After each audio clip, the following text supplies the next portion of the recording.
अस्सलाम वालेकुम रहमतुल्लाहि व बरकातहू। सवाल ये पूछा गया कि पीरियड्स के हालत में कलिमा दुरूद शरीफ जिक्र तस्बीह पढ़ सकते हैं या नहीं, इस तरह से तौबा कर सकते हैं या नहीं, तो इस बारे में क्या हुक्म है। सबसे पहली और बुनियादी चीज़ पाकी और नापाकी के हवाले से जब मैं कोई वीडियो बनाती हूँ तो ज़रूर उसका तस्वुर में पेश कर देती हूँ कि अगर कोई उज़्र ना हो तो जितने जल्द मुमकिन हो पाकी हासिल कर लेना चाहिए।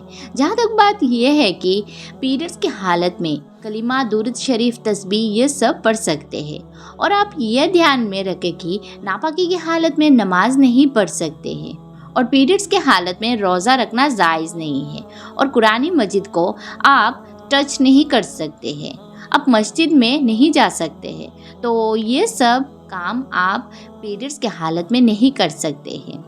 जहाँ तक बात रही कि कलिमा पढ़ सकते हैं या नहीं, तो कलिमा ये कुरान मुक़द्दस की आयत नहीं है, लिहाजा आप पीरियड्स के हालत में कोई पढ़ना चाहे तो पढ़ सकते हैं। इसी तरह दुरूद शरीफ कोई पढ़ना चाहे तो पढ़ सकते हैं। इसी तरह जिक्र है, तस्बीह है, आप पढ़ना चाहे तो पढ़ सकते हैं, कोई हर्ज नहीं है। इसी तरह पीरियड्स की हालत में कोई तौबा करना चाहे तो कर सकते हैं। तो अब हम आपको बताएंगे कि पीरियड्स की हालत में आप इबादत कैसे करें। सबसे पहली चीज़, आपने जिक्र को बढ़ा दे, उठते बैठते अल्लाह का जिक्र करें, तस्बीह पढ़े। कोशिश करें कि आप ज़्यादा से ज़्यादा इस्तग़फ़ार, कलमा और दुरूद शरीफ को पढ़ें। You can even set a goal कि मुझे दिन में इतनी तस्बीह पढ़नी है, and by the end of the day आपने काफ़ी ज़्यादा जिक्र कर लिया होगा, which is better than not planning anything. Next, आप दुआ मांगे। हुज़ूर सल्लल्लाहु अलैहि वसल्लम ने फरमाया कि दुआ बेहतरीन इबादत है। ज़रूरी नहीं है कि आप दुआ अरबिक में ही मांगे, आप कोई भी लैंग्वेज में अल्लाह से दुआ मांग सकते हैं और कभी भी दुआ मांग सकते हैं। अल्लाह हर वक्त हमारी दुआ को सुनते हैं। आप लेटे हो, बैठे हो या कोई भी काम कर रहे हो, जब भी आपका दिल में कोई दुआ आए अल्लाह से उसे मांग लेना, एंड क्या पता वो कबूलियत का वक्त हो और आपका दुआ कबूल हो जाए। उसके अलावा दुआ मांगने के कुछ ख़ास वक्त भी होते हैं जिनमें दुआ कबूल होने की प्रोबेबिलिटी बहुत हाई होती है।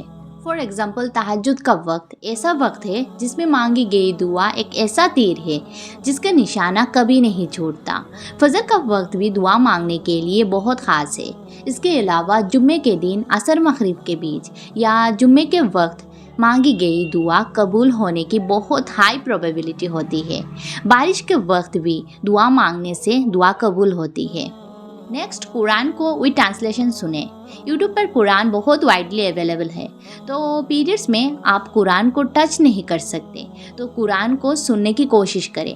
I will focus on translation on Quran, क्योंकि अरबिक हमारी फर्स्ट लैंग्वेज नहीं है और हमारी ये जिम्मेदारी बनती है कि हम अल्लाह के कलाम को समझें और उसे अपनी ज़िंदगी में इम्प्लीमेंट करने की कोशिश करें।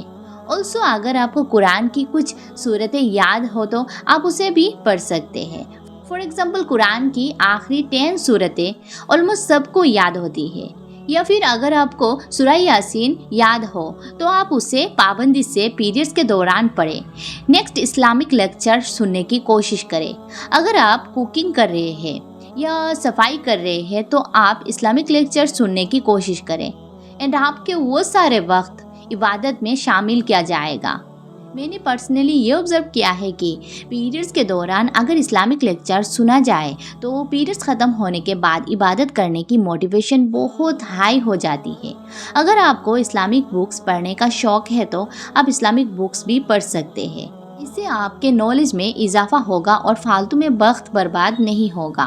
तो आप पीरियड्स में ये इबादत करके अल्लाह को खुश कर सकते हैं और अपने नेकियों के परसेंटेज को बढ़ा सकते हैं। तो आज के लिए इतना ही।